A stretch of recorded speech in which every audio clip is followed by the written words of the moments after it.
एक सरकारी विभाग में दो अधिकारी थे, राजेश और विमल। दोनों का पद सेम था, सैलरी सेम थी, लेकिन दोनों की लाइफस्टाइल में जमीन आसमान का अंतर था।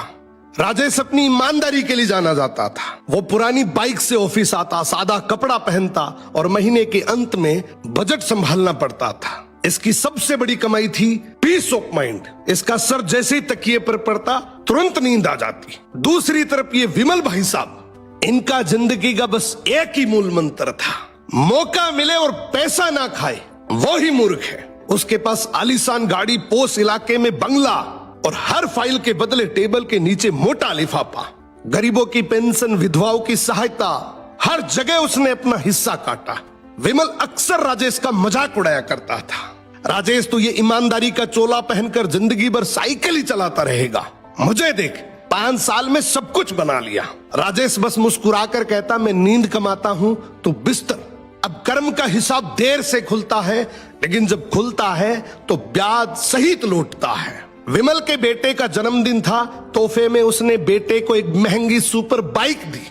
वही बाइक जो रिश्वत के पैसों से खरीदी गई थी। उसी रात बेटा नशे में बाइक चला रहा था, भीषण एक्सीडेंट हुआ। विमल का फोन बजा, उसके होश उड़ गए। डॉक्टर बोला आपका बेटा कोमा में है, हालत गंभीर है, कई सर्जरी होगी, लाखों का खर्च आएगा। विमल चीख पड़ा, पैसे की चिंता मत करो, बस मेरे बेटे को बचा लो। उसने बेटे के इलाज में अपनी सारी काली कमाई लगा दी, महंगी दवाइयां, विदेशी डॉक्टर। लेकिन जिस बेटे के लिए उसने पाप की कमाई जमा की थी वो बच नहीं सका। जो पैसा दूसरों के आंसुओं से आया था, आज उसके अपने आंसू भी नहीं पहुंच सका। बेटे की मौत के बाद घर उजड़ गया, पत्नी डिप्रेशन में चली गई। विमल को दिल का दौरा पड़ा, बंगला फूटा, मकान बन गया। पैसा अब दवाई और वकीलों की फीस में जा रहा था। और एक दिन अचानक राजेश से मुलाकात हुई। विमल रोते हुए बोला, राजेश तू बिल्कुल सही था, मैंने जहर इकट्ठा किया था और उसी जहर ने मेरा घर जला दिया। भभकती आवाज में बोला, यार मैं अपने बेटे का कातिल हूँ। जिंदगी में याद रखना, हराम की कमाई हराम के रास्ते से ही जाती है। ये रील टैग करो उस दोस्त को जो सरकारी कर्मचारी है। अगर वो ईमानदार है तो इस रील को देखने के बाद वो बहुत खुश होगा। एक रेस्टोरेंट के बाहर लिखा हुआ था कि खाना आप खाइए, बिल आपका पोता देगा। तो एक आदमी ने उसको पढ़ा और सोचा, ये तो गजब का सिस्टम है, खाना मैं खाऊंगा और बिल मेरा पोता देगा। वो रेस्टोरेंट में गया और अच्छी अच्छी चीजें ऑर्डर करी, भरपेट खाना खाया और वहां से जाने लगा। जैसे ही वो वहां से जाने लगा, रेस्टोरेंट के मैनेजर ने आवाज दी, भाई साहब बिल। आदमी मुड़कर बोला, बाहर क्या लिखा है? खाना आप खाइए, बिल आपका पोता देगा। मैनेजर बोला, नहीं नहीं सर, आप गलत समझ रहे हैं, मैं आपका बिल नहीं मांग रहा हूं, आपके दादाजी कई बार खाना खा के गए हैं, उस बिल की बात कर रहा हूं। ये सुनकर आदमी हैरान हो गया। इस कहानी का मतलब बस इतना सा है कि लोग सफल तो होना चाहते हैं, मगर वो मेहनत नहीं करना चाहते। वो चाहते हैं कि कामयाब मैं हो जाऊं, मेहनत कोई और करे, तो ऐसा कभी नहीं होगा।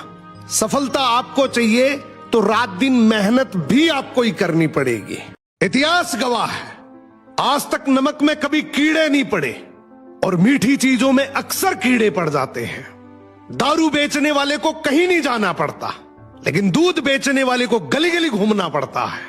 दूध वाले को तो हर कोई पूछता है कि इसमें पानी तो नहीं मिलाया, लेकिन दारू में लोग अपने हाथों से पानी मिलाते हैं। एक बहुत सुंदर वाक्य है, इंसान की समझ बस इतनी सी होती है कि तुम किसी को जानवर कहो तो वो गुस्से से आग बबूला हो जाता है, वहीं तुम किसी को शेर कहो तो वो बहुत खुश हो जाता है। इंसान तारीफ सुनकर इतना खुश हो जाता है कि वो अपनी असलियत ही भूल जाता है। आखिर शेर भी तो एक जानवर ही होता है। क्या तुमने कभी रोल्स रॉयस के पीछे बुरी नजर वाले तेरा मुंह काला या चप्पल जूते लटकते देखा है? नहीं ना। और यही चीज तुम्हें टेम्पू, ट्रक और रिक्शे में देखने को मिल जाएंगे। और कभी सुना है कि अमीरों के घर में भूत प्रेत का साया है या मुकेश अंबानी पे चुड़ैल का साया है? नहीं सुना होगा।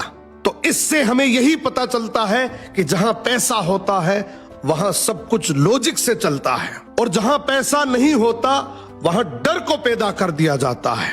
और यही डर लोगों के माइंडसेट को वीक और छोटा कर देता है। और हमें बचपन से ये सिखाया जाता है कि औकात से ज्यादा मत सोचो, जो चीज किस्मत में होगी वो मिल जाएगी। मगर किसी ने ये नहीं सिखाया कि पैसे कैसे बनते हैं, पावर कैसे मिलती है, दुनिया कैसे चलती है, और यही सबसे बड़ा स्केम है। लेकिन जिस दिन तुमने समझ लिया कि गेम डर का नहीं बल्कि स्किल और मनी का है, उस दिन से 90% लोग जहां सोचना बंद कर देते हैं वहां से तुम सोचना शुरू करोगे। एक राजा के राज दरबार में एक आदमी आया और बोला, मैं पारखी हूं, मुझे आप नौकरी पर रख लीजिए। राजा बोला, नौकरी पे तो रख लूंगा पर तनख्वाह 1 रुपए नहीं दूंगा, सिर्फ 1 पाव गुड़ और घुंघरे मिलेंगे। पारखी बोला, ठीक है हुजूर। कुछ ही दिन बाद राजा एक घोड़ा खरीद कर लाए। उन्होंने पारखी से पूछा, बताओ इस घोड़े के बारे में क्या कहते हो। पारखी बोला, हुजूर ये घोड़ा है ही नहीं, ये तो गाय है। राजा चौंक गए। उन्होंने घोड़े बेचने वाले को बुलाया।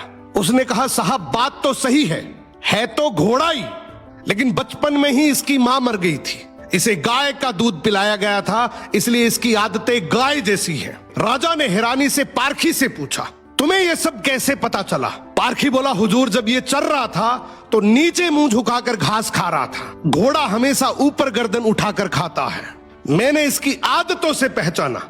राजा खुश होकर बोले, आज से तुम्हें आधा किलो गुड़ और आधा किलो घुंघरे मिलेंगे। कुछ दिन बाद राजा ने फिर पूछा, मेरी रानी कैसी है, बहुत प्रिय है मुझे। पारखी बोला, हुजूर आपकी रानी खानदानी नहीं है। राजा को विश्वास नहीं हुआ। उन्होंने ससुराल जाकर पूछा, वहां दादी ने बताया बचपन में इसकी मां गुजर गई थी, पाला तो मैंने है मगर दूध इसे दाई मां ने पिलाया है। राजा ने पारखी से फिर पूछा, रानी के बारे में तुझे कैसे पता। पारखी बोला, हुजूर इसके स्वभाव से खानदानी रानी में शालीनता होती है, मगर ये नौकरों पे चिल्लाती है, गाली देती है, इसकी आदतों से पहचान गया कि ये खानदानी नहीं है। अब राजा बोले, चलो मेरे बारे में बताओ। पारखी बोला, जान की माफी दे तो बताऊं। राजा बोले, माफी है, सच सच बताओ। पारखी बोला, आप राजवंश के नहीं हैं, आप मुझे भड़बूजे लगते हैं, गुड़ और भंगूरे सेकने वाले। राजा घबरा गए। जाकर अपनी माँ से पूछा, माँ सच बताओ वरना मैं मर जाऊंगा। माँ रोते हुए बोली, बेटा बात तो सच है, जिस दिन तू पैदा हुआ था उसी दिन महल के पास एक भड़बूजे का भी बेटा पैदा हुआ था, तू मर गया था और मैंने राजवंश बचाने के लिए उसके बेटे को लिया, वो तू है। राजा ये सुनकर दुखी भी हुए और खुश भी हुए। इंसान की पहचान उसके चेहरे, कपड़े या खानदान से नहीं होती, उसके चरित्र से होती है। किसी को भी केवल उसकी शकल, सूरत, पद या घर देखकर मत परखो, उसकी आदतें, उसका व्यवहार ही। एक बार 2 भेड़ियों की पक्की दोस्ती बिगड़ जाती है। दोनों आपस में काफी सालों से बात नहीं करते। इनमें से एक भेड़िया एक दिन अपनी फैमिली के साथ कहीं जा रहा होता है, तभी अचानक उसके और उसकी फैमिली पर कुत्तों के एक झुंड ने हमला कर दिया। ये देखकर दूसरा भेड़िया भागकर आया और कुत्तों को चीरकर भगा दिया और वापस उसी जगह जाकर बैठ गया। ये देखकर भेड़िए के बच्चे ने हैरानी से पूछा, पापा आप तो अंकल से काफी सालों से बात नहीं कर रहे, फिर भी आज हमारी मदद कैसे की। तो इस भेड़िए ने अपने बच्चे को एक बहुत प्यारा जवाब दिया कि बेटा मान लिया अभी हमारी दोस्ती में दरार है, लेकिन हमारी दोस्ती इतनी भी कमजोर नहीं है कि बीच में कुत्ते फायदा उठा ले। तो जिंदगी में याद रखना, चाहे दोस्ती कितनी भी बिगड़ जाए पर इतनी मत बिगड़ने देना कि बीच में कुत्ते फायदा उठा ले। टेक करो ये रील अपने उस दोस्त को जिससे आपने काफी समय से बात नहीं करी हो। एक बनिए को 5 रुपए की रोटी का दाम बढ़ाकर 10 रुपए करना था, लेकिन बिना राजा की इजाजत के कोई दाम नहीं बढ़ा सकता था। तो वह बनिया राजा के पास गया और कहा, महाराज मुझे 5 रुपए की रोटी का दाम 10 रुपए करना है। राजा ने उससे कहा, तू 10 रुपए नहीं 30 रुपए कर, मैं राजा हूँ यहाँ का, जा और बेच। बनिया अगले दिन 5 रुपए की रोटी को 30 रुपए में बेचने लगा। पूरी प्रजा में हाहाकार मच गया। गुस्से में प्रजा राजा के पास गई और बोली, महाराज यह बनिया तो अत्याचार कर रहा है, 5 रुपए की रोटी को 30 रुपए में बेच रहा है। राजा गुस्से में सैनिकों को आदेश देता है, जल्दी जाओ उस गुस्ताख बनिए को पकड़कर मेरे सामने लाओ। राजा भरी सभा में बनिए से कहता है, गुस्ताख बनिए, तूने 5 रुपए की रोटी को 30 रुपए कर दिया। यह प्रजा मेरी है, तू क्या इसे भूखा मारेगा? मैं तुझे आदेश देता हूँ कि तू इसका दाम आधा करके बेचेगा, और अगर नहीं बेचा तो तुझे दंड मिलेगा। अंत में यह हुआ कि वह बनिया 5 रुपए की रोटी 15 रुपए में बेचने लगा। राजा खुश, बनिया खुश और जनता भी खुश।